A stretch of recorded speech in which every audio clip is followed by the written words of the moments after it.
अस्सलाम वालेकुम, आदाब, नमस्कार। परभनी न्यूज महानगर में आपके साथ शेख इफ्तिखार। मानवत के एसबीआई शाखा बैंक ने सख्ती की कर्ज वसूली के लिए किसानों के सेविंग और चालू खातों को लेकर लगाए हुए निर्बंध को उठाने की मांग का निवेदन आज तारीख 19 मार्च 2024 के रोज जिला कलेक्टर को दिया गया। दिए गए निवेदन पर वर्षीसेन पाते, मारुति फाटे, देवीदास पाते, परशुराम पाते, उत्तम गोरे, रघुनाथ, राहुल समरतकर, मारुति पाते, सोमित फाटे, कृष्णा पाते, दत्ता पाते, आत्माराम पाते, दत्तराव फाटे पाते आदि के हस्ताक्षर मौजूद है।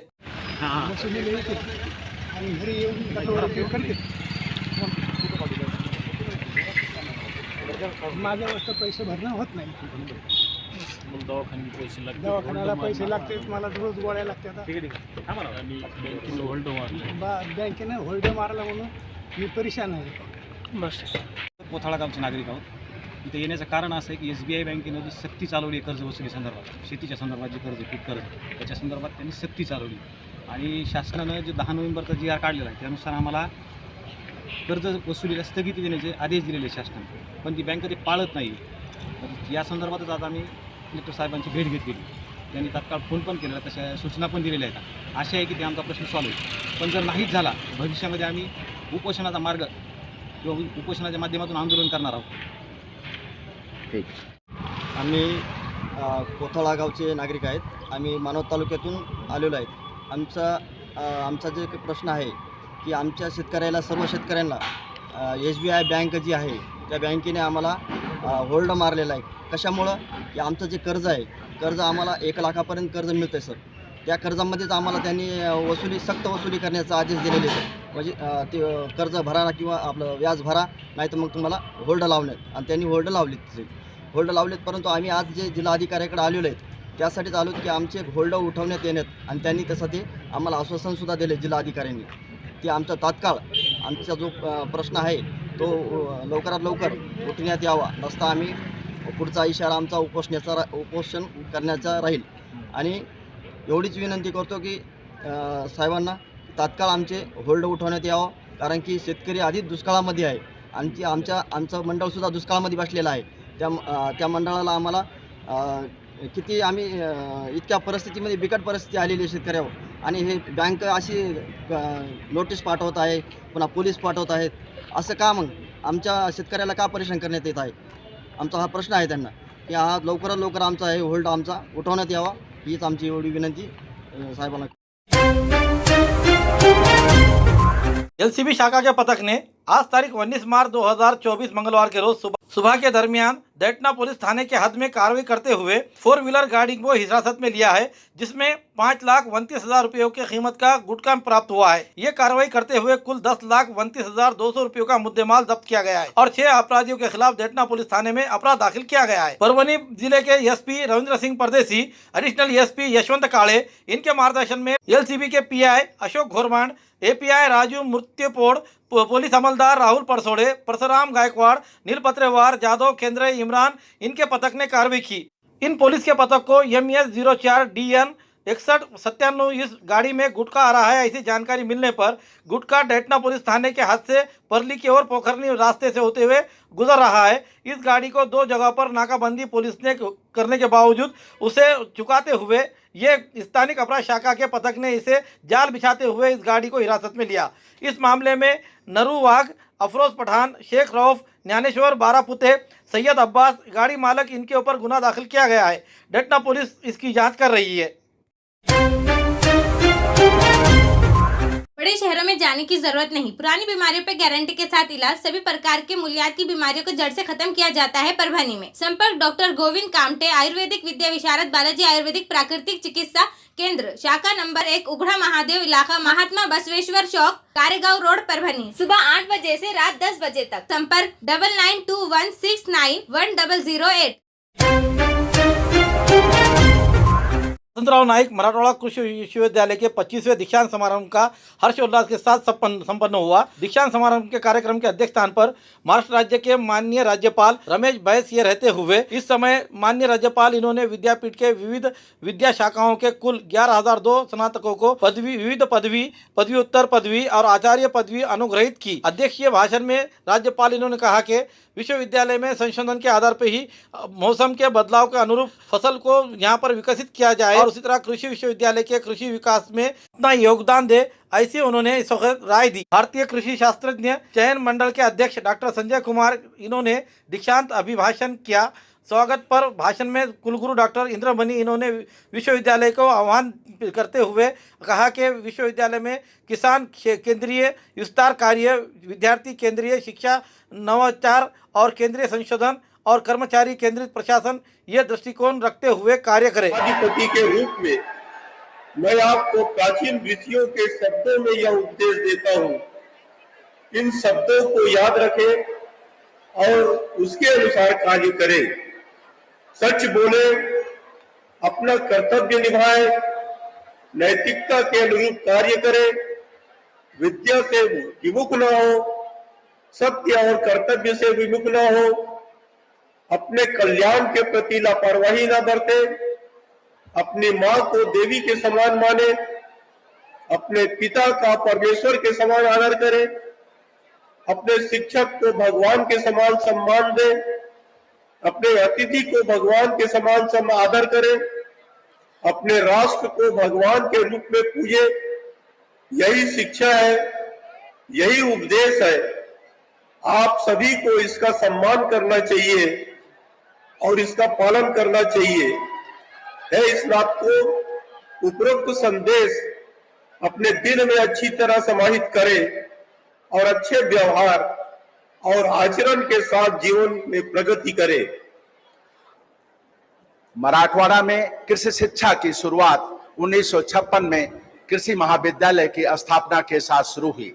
आज ये महाविद्यालय जब यूनिवर्सिटी में कन्वर्ट हुआ 1972 में, उसके बाद एक वटवृक्ष के रूप में फैला और आज के दिन 59 महाविद्यालय और 57 एग्रीकल्चरल टेक्निकल स्कूल के साथ ये महाराष्ट्र, मराठवाड़ा और देश की सेवा कर रहा है। परभनी शहर के स्टेडियम मैदान में 21 मार्च से लेकर 23 मार्च के दरमियान शिव गर्जना महानाटक आयोजन किया जा रहा है। इस शिव गर्जना महानाटक का संदर्भ में जानकारी देते हुए आज परभनी के जिला कलेक्टर ऑफिस में संवाददाता सम्मेलन का आयोजन किया गया था। इस संवाददाता सम्मेलन में जिला कलेक्टर रघुनाथ गावड़े इन्होंने जानकारी देते हुए कहा कि महाराष्ट्र राज्य के सांस्कृतिक कार्य विभाग के तहत छत्रपति शिवाजी महाराज जिनके 150वें राज्याभिषेक वर्ष के अवसर पर शिव गर्जना ये महानाटक आयोजित किए जाने को लेकर सांस्कृतिक कार्य विभाग, सांस्कृतिक कार्य संचालनालय मुंबई के सूचित किया हुआ है। उसी के तहत परभनी जिले के जिला प्रशासन समन्वय के तहत छत्रपति शिवाजी महाराज जिनके जीवन पर आधारित शिव गर्जना इस महानाटक का सादरीकरण पेश करते हुए 21 मार्च से लेकर 23 मार्च इस अवधि में जिला स्टेडियम मैदान में आयोजित किया गया है। शिव गर्जना महानाटक कार्यक्रम परभनी जिले के नागरिकों ने बड़ी संख्या में हाजिर रहकर इसका लुत्फ लेना चाहिए, आनंद लेना चाहिए, ऐसा आह्वान परभनी के जिला कलेक्टर रघुनाथ गावड़े इन्होंने संवाददाता सम्मेलन में कही। इस समय संवाददाता सम्मेलन में निवासी उपजिलाधिकारी अनुराधा ढालकरी, मनपा आयुक्त तृप्ति सांडभोर, शिव गर्जना महानाटक के निर्माता निर्देशक स्वप्निल यादव आदि हाजिर थे। असेल, शाहिस्तेखानाची बोटं छाटली, आग्र्याचा प्रसंग असेल, असे सर्व प्रसंग 300 कलावंत हुबेहूब त्या ठिकाणी सादरीकरण करणार आहे। तर 21, 22, 23 हा विनामूल्य कार्यक्रम आहे। संध्याकाळी 6:30 ते 10 या वेळात आपलं जे स्टेडियम आहे, जिल्हा क्रीडा संकुल स्टेडियमला हा कार्यक्रम होणार आहे आणि आपण सर्वांनी हा रिपीट टेलिकास्ट आहे, म्हणजे 21ला, 22ला, 23ला तो सेम कार्यक्रम आहे, जेणेकरून काही लोकांना 21ला पाहता नाही आला तर 22ला नाही तर 23ला असा आहे तो। आणि आपण सर्व जिल्ह्यातले नागरिक, शिक्षक, लोकप्रतिनिधी सर्वांना याचं ओपन निमंत्रण आहे। याला कोड ऑफ कंडक्ट लागू होत नाही। 23 डिसेंबर 2023चा शासन निर्णय आहे, त्याप्रमाणे हे काम ऑलरेडी सुरू झालेलं आहे। वर्क ऑर्डर दिलेलं आहे, बऱ्याच जिल्ह्यात हे कार्यक्रम झालेत आणि खूप चांगले देखणे कार्यक्रम झालेले आहेत। मी स्वप्नील यादव, शिवगर्जना या महानाट्याचा निर्माता दिग्दर्शक, महाराष्ट्र सांस्कृतिक विभाग आणि महाराष्ट्र सांस्कृतिक संचालनालय मुंबई त्यासोबतच परभणी जिल्हा प्रशासन यांच्या संयुक्त समन्वयातून 350व्या शिवराज्याभिषेक वर्षानिमित्त छत्रपती शिवाजी महाराजांच्या जीवनावर आधारित आशिया खंडातील सर्वात मोठे महानाट्य शिवगर्जना हे शिवगर्जना महानाट्य साधारण 21, 22, 23 असे मार्च या ठिकाणी इंदिरा गांधी स्टेडियम या ठिकाणी 3 दिवस सलग हे महानाट्य सादर होणार आहे। या शिवगर्जना महानाट्यामध्ये आपल्याला 12व्या शतकापासून ते शिवजन्मापर्यंत आणि शिवजन्मापासून ते शिवराज्याभिषेक सोहळ्यापर्यंत संपूर्ण शिवचरित्र पाहायला मिळणार आहे। आपल्या या महानाट्यामध्ये घोडे, उंट, बैलगाडी अशा प्राण्यांचा सुद्धा वापर करण्यात आलेला आहे। यासोबत लोकगीत आणि लोकनृत्याची सुद्धा चांगल्या पद्धतीने सांगड घालण्यात आलेली आहे। साधारण 3 तास चालणाऱ्या या महानाट्याच्या सगळ्यात शेवटी आपल्याला छत्रपती शिवाजी महाराजांचा भव्य दिव्य असा नेत्रदीपक असा शिवराज्याभिषेक सोहळा पाहायला मिळणार आहे। या राज्याभिषेकाच्या सर्वात शेवटी आपल्याला अगदी डोळ्याची पारणी फेडली जाईल अशा पद्धतीची आतिषबाजी सुद्धा पाहायला मिळणार आहे। तर सर्व आबालवृद्धांना मी विनंती करतो, खास करून आपल्या शाळेतील विद्यार्थ्यांना मी आवर्जून विनंती करतो आणि आव्हान करतो की हे महानाट्य पाहण्याचा आपण एक मोठी संधी आहे। या महानाट्याचा आपण नक्कीच आस्वाद घ्यावा अशी नम्र विनंती। हे महानाट्य हे सर्व लोकांसाठी हे विनामूल्य असणार आहे, कारण महाराष्ट्र सांस्कृतिक विभाग आणि आपल्या जिल्हा प्रशासनानं हे महानाट्य विनाशुल्क असं सर्वांसाठी मोफत असणार आहे। फक्त प्रत्येकानं लवकर येऊन आपापली खुर्ची पकडायची आहे, कारण प्रवेश अग्रक्रमानुसार असणार आहे। तरी मी सर्व आबालवृद्धांना पुन्हा एकदा विनंती करतो आणि आव्हान करतो, आवर्जून 21, 22, 23 असे सलग 3 दिवस आपण या महानाट्याला भरभरून प्रतिसाद द्यावा। खूबसूरती का राज डॉक्टर हाशमी के पास। बालों का झड़ना, चेहरे के दाग व धब्बे, दीगर समस्याओं का इलाज हमारे पास। हमारे अपने बनाए हुए प्रोडक्ट्स 100% नेचुरल, कुदरती तौर पर इलाज बगैर किसी साइड इफेक्ट के साथ पूरी तरह से कुदरती व खालिश प्रोडक्ट्स आपके सामने बनाए जाएंगे। हमारे खुद के बनाए हुए प्रोडक्ट शिकाकाई, रीठा, आंवला, मेथी, गुड़हल के फूल, भिंगरा, एलोवेरा के जरिए हर्बल ऑयल वो हर्बल शैम्पू बालों का झड़ना व डैंड्रफ को खत्म करने के साथ सर की खुजली को खत्म करे। पतले बालों का इलाज फायदेमंद है, साथ ही बालों को लंबा, घना और खूबसूरत बनाए। चेहरे के दाग धब्बे, कील मुहासे, रूखी त्वचा वो चेहरे की झुर्रियां खत्म करे, साथ ही चेहरे को खूबसूरत बनाता है। खूबसूरती का राज डॉक्टर हाशमी के पास। हमारे पास ऑयल मशीन है जिससे हम आपके लाए गए खोपरा, कलौंजी, बादाम व अन्य सामग्री का तेल निकाल कर देंगे आपके सामने। एड्रेस डॉक्टर हाशमी मिनाज, खान साहब बिल्डिंग के पीछे, दरगाह रोड, परभनी। 8421522947, 8669131304। मिलने का समय सुबह 9 बजे से दोपहर 2 बजे तक और शाम 5 बजे से रात 9 बजे तक। 24 मार्च 2024 को अंतरवेली सराटी में मनोज चरांगे पाटिल ने महत्वपूर्ण बैठक बुलाई है। इस बैठक के लिए परभनी जिले के और गांव से कम 2 प्रतिनिधि हाजिर रहेंगे, ऐसी जानकारी आज हुए संवाददाता सम्मेलन में दी गई है। आने वाले चुनाव को लेकर मराठा समाज की भूमिका क्या रहेगी और इस पर आज आयोजित किए गए पत्रकार परिषद में चर्चा की गई। ये पत्रकार परिषद जिंतूर रोड स्थित सकल मराठा समाज परभनी जिला मदद केंद्र की इस जगह पर आयोजित की गई थी। इस समय सुभाषराव जावळे पाटील, समीर दुधगावकर, नितिन देशमुख के अलावा अन्य सकल मराठा समाज के नेता और युवा मौजूद थे। परभणी जिल्ह्यामध्ये जे आपण सकल मराठा समाजासाठी मदत केंद्र उभारलेलं आहे, हे जनतेसमोर जावं आणि प्रत्येकाच्या अडचणी या ठिकाणाहून सोडल्या जाव्यात। आणि 24 तारखेला मनोजदादा जरांगे जो निर्णय घेणार आहेत, तो निर्णय घेणार आहेत म्हणजे जनता निर्णय घेणार आहे आणि जनतेच्या माध्यमातून आलेल्या सूचनांचं जे काही असेल ते जनतेनं ठरवलेलं, मग 2 फॉर्म भरण्याचा असेल प्रत्येक गावातून, किंवा एक असेल उमेदवार उभा करण्याचा असेल, किंवा कोणाला पाडण्यासाठीचा निर्णय असेल, जो काही जनता घेईल निर्णय तो तिथं घेणार आहे। कारण राजकारण हा विषय त्यांचा नाही, जनतेनं जर काही निर्णय घेतला, जनता मालक आहे आणि जनतेचं मी ऐकेल असं ते नेहमी म्हणतात आणि जनतेच्या पुढे मी जाणार नाही। म्हणून प्रत्येक खेड्यातून 2 प्रतिनिधी 24 तारखेला अंतरवाली सराटी इथे त्यांनी बोलवलेले आहेत पुढचा निर्णय घेण्यासाठी। मी या निमित्त पहिल्यांदा विनंती करू इच्छितो की सकल मराठा समाजाच्या चरणी हे कार्यालय आपण अर्पण केलं। तिथे परभणी जिल्हा मदत केंद्र आहे, सगळ्यांसाठी तिथे कार्य होईल असं सुभाषदादा म्हणाले। मी सर्व कार्यकर्त्यांना विनंती करतो, आंदोलनकर्त्यांना, की तुम्ही इथे येऊन तुमची नाव आणि नंबर इथे नोंद करून ठेवावे की जे कोणी आता 24 तारखेच्या बैठकीसाठी अंतरवली सराटीला जात आहेत, कारण मनोजदादांची एक भावना आहे की त्यांना सगळ्यांचे संपर्क नंबर त्यांच्याकडे असावेत जेणेकरून त्यांना बोलता यावं लोकांशी, आणि हा मध्ये मध्ये सगळ्यांना बोलत राहतील ते. त्यामुळे ही एक पहिली विनंती. आणि दुसरं म्हणायला हरकत, महत्त्वाचा विषय तर आंदोलनच आहे, कारण 371 कलमच बहुतेक 370च्या पुढं भाजप मोजायचंच शिकली नाही बहुतेक. 371 कलम म्हणतं मराठवाडा वैधानिक विकास महामंडळ, मराठवाड्यावरचा अन्याय दूर करणे, हे सगळे म्हणजे खूप जो अनेक 2 पिढ्या बर्बाद झाल्या. कुणबी नाव सर्टिफिकेट देत नाहीत किंवा वैधानिक विकास महामंडळाचे काम व्यवस्थित करत नाहीत. बऱ्याच अडचणी मराठवाड्यामध्ये लोकांच्या मनामध्ये राग वाढवत नेत होत्या, आणि त्याचा उद्रेक मनोज भाऊंच्या माध्यमातून आपण सगळे बघतोय.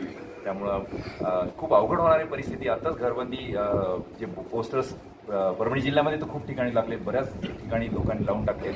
गावबंदी जर तुम्ही आचारसंहितेच्या नावाखाली बोर्ड काढणार असाल तर तुम्ही बघताय बऱ्याच ठिकाणी आता घरबंदीचे पोस्टर्स लागायला लागले, कारण नेते स्वतःच भलं बघतात, स्वतःच उखळ पांढर करून घेतात. कोणतीही लाट आली तिकडे जातात, जनतेचं काही घेणदेण नाहीये. ही सगळी भावना जी सगळ्यांनाच कळली होती.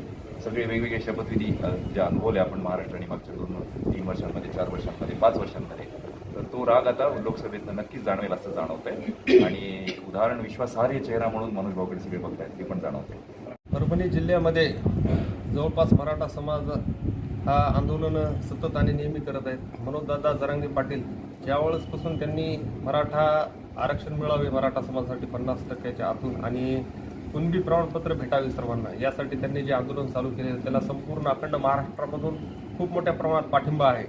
आणि त्यांनी आधीही आंदोलनं केलेली होती, आणि आताही ते खूप सक्रियपणे आणि सगळ्या महाराष्ट्राचं आज ते नेतृत्व करत आहेत महाराष्ट्राचं. आणि पूर्ण महाराष्ट्रातील मराठा समाज हा त्यांच्या मागं एक मतानं, एक दिलानं तयार, आंदोलनासाठी सर्व गोष्टीसाठी तयार आहे. आणि ज्या ज्या मागण्या आम्ही महाराष्ट्र शासनाकडे केलेल्या होत्या, त्या महाराष्ट्र शासनानं सरळ मराठा समाजाची फसवणूक केलेली आहे, हे आता जाहीर झालेलं आहे. कारण की सगळ्या सोयऱ्याचा GR सुद्धा त्यांनी अंमलबजावणी काढला नाही, आणि त्याची अंमलबजावणी सुद्धा केलेली नाही कोणत्याही गोष्टीची. जे मागं 10% आम्ही मागितलंच नव्हतं ते आमच्या पदरात टाकलं.